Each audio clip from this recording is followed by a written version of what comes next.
지난 시간까지 우리가 정책 결정 참여하는 자들이 서로 간에 영향을 미치고 정책을 주도하기 위한 노력을 하는데, 그때 그 정책 주도를 할 수 있는 권력이 어떻게 배분되어 있느냐, 누가 주도하느냐라는 데 대한 여러 가지 모형을 봤습니다. 지금은 그런 식으로 주도를 하기 위해 서로 경쟁하는 것보다는 오히려 서로 힘을 합쳐서 같이 공동으로 힘을 합쳐서 같이 일을 하는, 자치 결정하고 집행하는, 거기에 형태로 나타나는 몇 가지를 봅니다. 이게 이제 우리가 팔리스 네트워크라고 이야기를 하는 겁니다. 이 정책 네트워크라는 말은 뭐 여기 있는 말 그대로입니다. 정책 과정에 참여하는 공식, 비공식 참여자들이 상호 이렇게 작용을 하는 연계망이다. 지난 시간에 열심히 우리가 봤던 하위정부 모형이 가장 대표적인 케이스입니다. 최초의 네트워크 이론이라고 볼 수 있는데, 이게 국회 상임위원, 행정부 그 부서의 담당 관료, 이익집단, 요 3자의 거기에 중요한 사람들이 서로 끊임없이 접촉을 하면서 의견을 주고받고 영향을 주고받고 하면서 움직이는 그런 형태, 이 네트워크의 초기 형태, 가장 대표적인 형태입니다. 이걸 우리가 정책 네트워크. 근데 사실 알고 보니까 그것만이 아니라 다른 유행들이 굉장히 많습니다. 이 하위 정부 모형과 아주 대립적인 모형이 이슈 네트워크 이론 모형이라고 그러는데, 휴 헤클로라는 학자가 막 이런 주장을 했습니다. 이런 형태가 있다라는 것을 주장을 했는데, 그 이야기를 밑에 내려가서 우리가 좀 보겠습니다. 바로 이미 네트워크 모형이 굉장히 크게 보면 두 가지가 있는데, 하나는 저 밑에 정책 공동체 같이 폐쇄적인, 이슈 네트워크 같이 개방적인, 이렇게 대립되는, 그러니까 폐쇄적이라고 그러면은 공통의 이해관계가 있어야지 폐쇄적이 됩니다. 근데 개방적이라고 그러는 것은 이해관계가 서로 충돌되고 막 다양하게 움직이는, 이런 사람들이 참여했다가 빠졌다가 참여했다 빠졌다 이런 식으로 끊임없이 동태적으로 움직이는 그런 형태를 말합니다. 정책 공동체라는 말은요, 사실은 우리가 지난 시간에 아주 오래됐습니다. 벌써. 거기에 전문가들이 어떤 식으로 정책에 영향을 미치느냐, 그 문제를 논의를 할 때 정책 공동체 이야기를 했습니다. 지금 여기에 보는 대로 하위정부 모형이 아주 대표적인 건데, 그러나 이 하위정부 모형 이외에도 다양한 형태의 정책 공동체가 있습니다. 말하자면 이런 겁니다. 전문가들 중에서 교수도 있고 국회의원 보좌관도 있고 언론기관에 종사하는 기자들도 있는데, 이런 사람들도 끊임없이 어떤 문제에 대해 관심을 가지고 서로 접촉을 하고 토론회가 벌어지면 참여하고 세미나가 벌어져도 참여하고 하는 식으로 해서 이 사람들이 서로 잘 알면서 그 이루어지는 일종 공동체를 우리가 정책 공동체 그랬는데, 근데 이 정책 공동체가 아까 이야기한 하위정부 모형이 대표적이니까, 그럼 이슈 네트워크는 뭐냐 하면은, 정책 공동체 같이 공통의 이해관계를 가진 사람들이 모인 게 아니라 공통의 이해관계를 가진 사람들도 있고, 그 속에 그 다음에 전혀 이해가 상반되는 그런 사람들도 있고, 그리고 꾸준히 참여하는 사람도 있고, 참여했다 빠지는 사람도 빠졌다 들어왔다, 이런 식으로 개방적인, 예를 들어 이야기를 한다면은 주택 문제를 놓고 주택 정책을 결정을 하려고 그러는데, 국회 상임위원회에서 결정을 하고, 그 다음에 상임위원회 결정을 할 때 이익집단도 참여하고, 아까 이야기한 대로 행정 담당 부서의 관료들도 거기에 참여를 하고, 이 하위정부 모형인데, 근데 그 사람들끼리 모여하는데, 야, 왜 당신네들만 모여서 이 문제를 결정하느냐? 이게 내가 볼 때는 당신네들 주장하는 것 중에 이런 거 틀렸다 라고 주택 문제에 대해서 전문가가 뭐 그 사람이 대학 교수가 되어도 되고 아니면 아까 이야기한 대로 국회의원, 언론인들이 되어도 되고 또는 연구소에 있는 연구원이 되어도 됩니다. 이런 사람들이 자기들 의견을 표출합니다. 이런 식으로 하면 안 된다. 이런 식으로 해야 된다. 그럼 또 그 반대 의견을 가진 또 다른 전문가들이나 이런 사람들도 거기에 대해서 합니다. 이래서 서로 논쟁이 붙고 이야기되지만은 어느 하나의 분야를 놓고 그 분야의 틀 속에서 움직이는 겁니다. 이런 식의 관계를 좀 느슨하게 서로 연계가 되어 있고 이해관계가 상반되기 때문에 충돌도 일어나고 그러면서 경쟁도 하고 근데 이런 식의 형태를 이슈 네트워크라고 이야기를 합니다. 그런데 이런 네트워크 속에서 나중에 보니까 전문가들의 의견이 결국 우세하게 되더라. 그런데 그 분야의 전문가들이 합리적인 아이디어를 내면은 그 아이디어가 그래도 제일 영향력을 많이 행사하더라. 라는 것이 휴 헤클러가 이야기했던 말하자면 이슈 네트워크 상에서 일어나는 일입니다. 이게 네트워크로서 우리가 두 가지 유행을 보는데 이 네트워크하고 또 전혀 달리 우리가 정책 참여자들 간의 관계를 볼 때 또 다시 새로이 봐둬야 되는 형태가 또 있습니다. 이게 가버넌스 이론이라고 이야기를 하는 겁니다. 이 가버넌스 이야기에 우리가 가버넌스라는 말이 무슨 말이냐? 가버먼트라는 말은 우리가 정부라고 이야기를 합니다. 그런데 가버넌스는 원래 정부가 통치하는 통치 행위를 주로 가버넌스라고 해요. 즉 국가의 통치 행위를 보통 가버넌스라고 이야기를 합니다. 그런데 이 이론이 왜 갑자기 나왔느냐 하면은 1980년대 많은 민간기구들이 통치에 참여합니다. 그러다 보니까 옛날에는 통치 주체로서 정부가 모든 걸 거의 주도를 해 끌고 나갔는데 그게 아니라 이제 많은 다른 참여자들이 참여를 해서 통치권을 공유를 합니다. 쉐어를 합니다. 쉐어를 하게 됩니다. 그런 형태에 나타나는 가버넌스를 이 사람들이 연구를 시작해요. 맨 처음에는 이걸 뉴 가버넌스라고 이름을 붙였습니다. 새로운 통치 형태다. 근데 요즘 와서는 뉴라는 말을 떼내버리고 그냥 가버넌스라고 우리가 보통 이야기를 합니다. 근데 이 가버넌스를 번역을 하려고 그러니까 통치 행위 그러면 꼭 마치 국가가 모든 걸 주도하는 그리고 국가가 국민들 위해 군림하는 국가가 외부인들에게 군림하는 그런 느낌을 통치라는 말이 많이 풍깁니다. 그래서 그거하고 다릅니다. 이거는 국가가 군림하는 게 아니니까 이거를 번역을 할 때 국정관리라고 그렇게 번역을 하는 게 올바르지 않느냐. 가버넌스 이런 그러면 국정을 관리를 하는데 옛날엔 정부가 주도해가지고 막 거의 다 했지만은 이제는 정부만이 아니라 많은 소위 집단들이 참여를 해가지고 공통적으로 통치권을 행사하는 그런 이야기를 말하는 거다. 그래서 이제 우리가 이걸 국정관리라고 번역을 하는 게 옳겠다. 이런 이야기가 맞습니다. 자, 이 뉴 가버넌스가 왜 등장했느냐. 그 내용을 보면은 지금 이 사람들이 뭘 주장하는 건지 알 수가 있습니다. 가버넌스라는 말씀. 1980년대에 신자유주의 그리고 신공공관리가 대대적으로 유행을 했습니다. 뭐 지금도 이게 상당히 위력을 발휘합니다만은 이 신자유주의라는 말은 우선에 신공공관리를 보면 더 이해가 쉽습니다.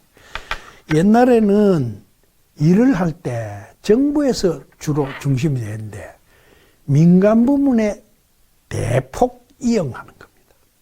그래서 정부가 하던 일들을 민간 기업 측에 넘겨줍니다. 민영합니다. 그 옛날에는 철도 건설을 한다든가, 그 다음에 이 전기 생산을 하고 배급한다라든가, 이 전부 정부에서 다 했습니다.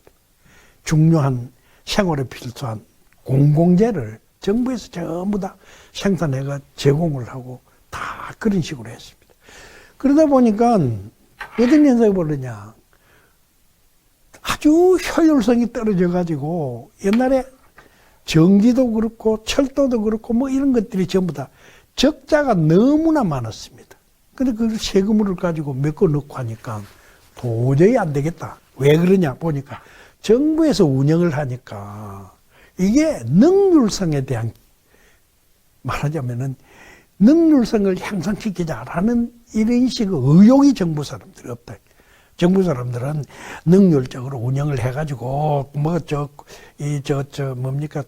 KTX 같은 게 옛날에 정부에서 운영할 때 그래가 수익을 올리나 적자를 내나 아무 관계가 없고 수익을 올리려고 그러면은 서비스를 해야 되고 그다음에 질도 높여야 되고 비용도 요금도 싸게 해야 되고 막 노력을 해야 되는데 그게 힘드니까 그러니까 적당하게 그냥 일하고 하다 보니까 효율성이 굉장히 정부에서 하니까 떨어지더라. 그래서 이거 안 되겠다. 민간물로 넘기자. 그래가지고 옛날에는 수돗물 생산. 그 전부 다 정부에서 다. 그 이제 수자원공사에 넘겨가지고 수자원공사 공사들은요 민간하고 정부하고 중간쯤 되는 형태입니다. 그러니까 한국전력공사 한전입니다. 거기서 한 것. 그 다음에 우리가 이제 철도. 지금 이 철도는 거의 민간 부분 한다고 하지만 이런 것들을 다 이제 민영하고 중간쯤 되는 건데, 근데 이것도 뭐 대폭 민영하자.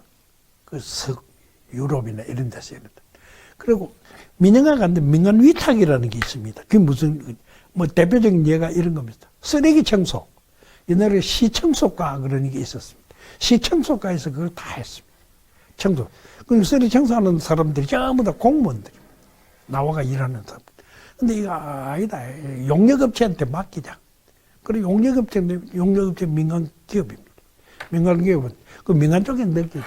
이래서 말하자면은 1980년대쯤 돼서 유럽이나 미국에서 너무 정부의 효율성이 떨어지고 그리고 정부가 모든 걸 다 한다고 하니까 그게 굉장히 낭비가 심하더라. 이거 막아야 되겠다. 그래서 이런 식으로 민영화, 민간 위탁 이런 운동이 대대적으로 일어났습니다.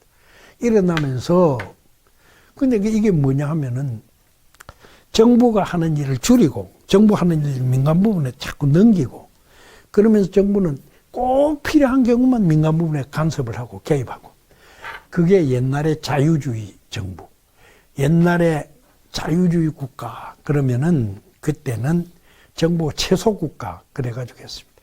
그런 식의 사고방식이 다시 부활했다 해가지고 신자유주의라고 우리가 이야기합니다. 이게 이제 80년대부터 대대적으로 나오기 시작했는데 이 신자유운동, 신공공관리가 대대적으로 등장을 하면서 정부에서 어떤 일을 할 때 꼭 그런 방법으로 해야 되느냐 그런 방법 말고 다른 방법이 없느냐 라고 생각을 하게 되니까 다른 부분 모든 부분에서 새로운 방식이 없느냐 라는 식으로 일을 하는데 새로운 방식. 근데 이제 그 중에 대표적인 나온 것이 시민사회 성장, NGO 등이 막 발전하니까 이 사람들이 정책 결정 과정에 야 이거 소비자를 보호를 위해서 이런 식으로 정부의 정책을 결정해야 된다. 이런 식의 정책 내용이 들어가야 된다. 이런 주장을 소비자 보호. 라는 식으로 우리가 흔히 말하는 공익단체들이 대대적으로 등장해가지고 정책 결정 과정에 영향을 미칩니다. 참여를 합니다. 이 정책까지 참여. 그래서 공론조사, 이거 요즘 좀 우리가 유행을 좀 간혹가다가 좀 시도를 하는 겁니다. 원자력 발전소를 어떻게 할 거냐? 폐쇄할 거냐? 계속 운영할 거냐? 그때 공론조사 한다고 그랬죠. 그죠? 공론조사 한다. 이 공론조사는 어떤 거냐? 하면은 거기에 관심이 있는 시민들을 모아놓고 거기에서 토론을 하도록 합니다. 그 토론을 하도록 해서 결론이 나면 그대로 하자. 이런 게 이제 물론 거기에는 공익단체의 사람들이 대대적으로 참여를 합니다. 참여를 해가지고.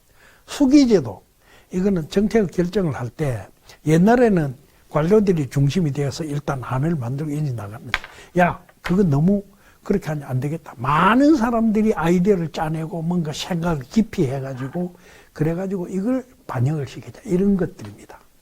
여하튼 이런 게 시민사회 성장해가지고 하고 아까 이야기한 민간리터 민영화 이게 사실은요 과들을 돌보는 거 양로원, 과원, 유아원 이게 정부가 해야 될 일입니다.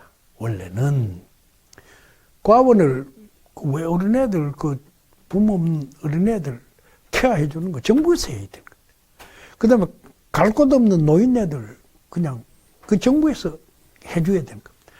그런 것들이 우리나라는요 6.25 사변 나고 난 다음에 그때 워낙 전쟁 때문에 전쟁고아가 많이 생기고 그다음에 저 자식들 죽어버린 노인네들이 많으니까 이게 미국에서 원종물자가 막 들어와서 이 사람들 보호해 주려고 그러니까 민간인들이 나와서 내가 고아원 할게 내한테 원종물자 주세요. 내가 양로원 할게 주세요.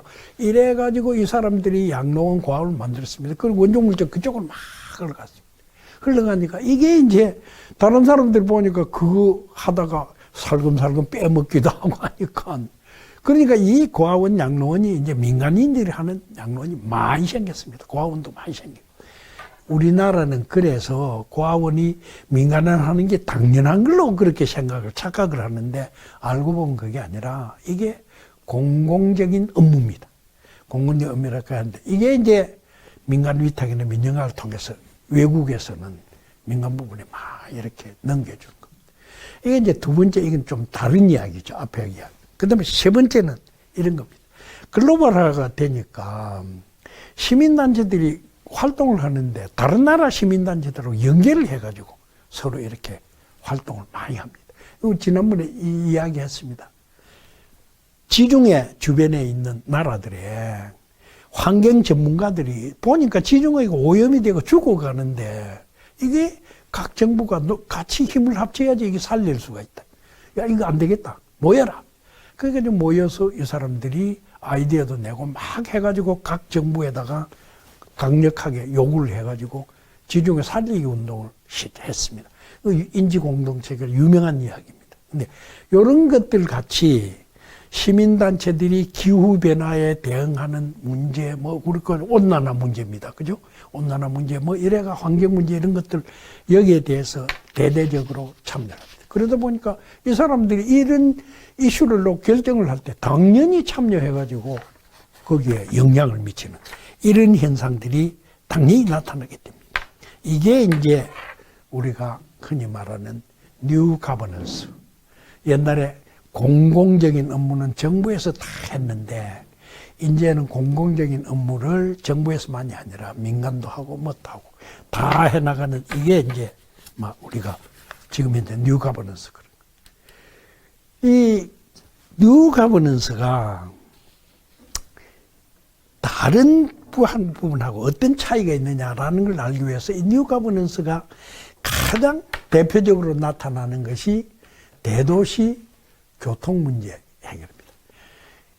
예를 들어 울산의 예를 들어 교통 문제 아니 울산은 그렇게 복잡하지가 않습니다만은 서울 같은 데는 보면은 굉장히 복잡합니다. 쉽게 이야기를 하면은 버스 노선 하나를 새로 만들려고 그러면은 그게 전철 연결돼 있는가 하고 그다음에 다른 버스 노선하고 그다음에 동네 버스 그거 하고 여하튼 다 연결되어 있습니다. 연결되어 있고 노선이 서울 시내뿐만 아니라 경기도로 가고 경기도에서도 어느 특별한 시로 들어가거나 연결되고 다 이렇게 복잡하게 얽힙니다. 그렇게 얽힐 뿐만 아니라 거기에 버스 업체도 있고 그다음에 노조도 있고 그다음에 다양한 사람들이 참. 근데 이거 어떻게 결정하느냐? 어떻게 결정하느냐? 하면은 주변엔 다수 정부들이 모여가지고 관리 주체들도 참여를 하고 소비자 대비 시민단체들도 참여를 하고 서로 이해관계 틀립니다만은 모여서 서로 의논해가지고 그래가지고 결정을 해 나갑니다. 결정이 무척 어렵습니다. 그런데 이게 결정만 되면은 아주 그래도 집행은 효과적으로 잘 됩니다.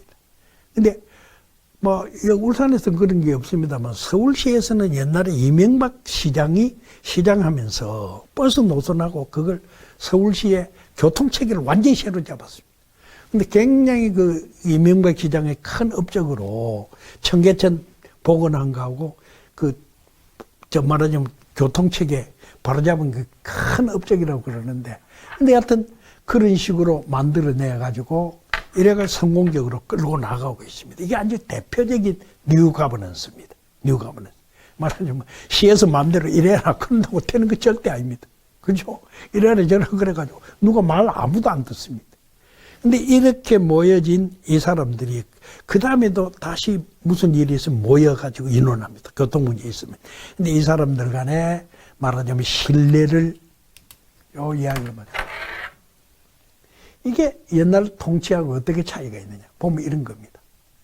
계층제적인 명령과 복종 강제가 아니라 자율적인 참여들 상호평등. 정부에 의해서 일방적 결정과 집행이 아니고 이해관계 조정, 갈등 해소로. 예? 그죠? 서로 모여가지고 조정하고 서로 갈등 일으키는 것도 해소를 해요. 근데 과거에는 이런 식으로 자금 지원하고 처벌을 된 정책 수단으로 해가지고 버스에서나 뭐 지하철 다 그런 식으로 했는데 이제는 인센티브를 제공을 이렇게 하면 도움을 좀 주는. 그런데 제일 중요한 게 신뢰 구축입니다.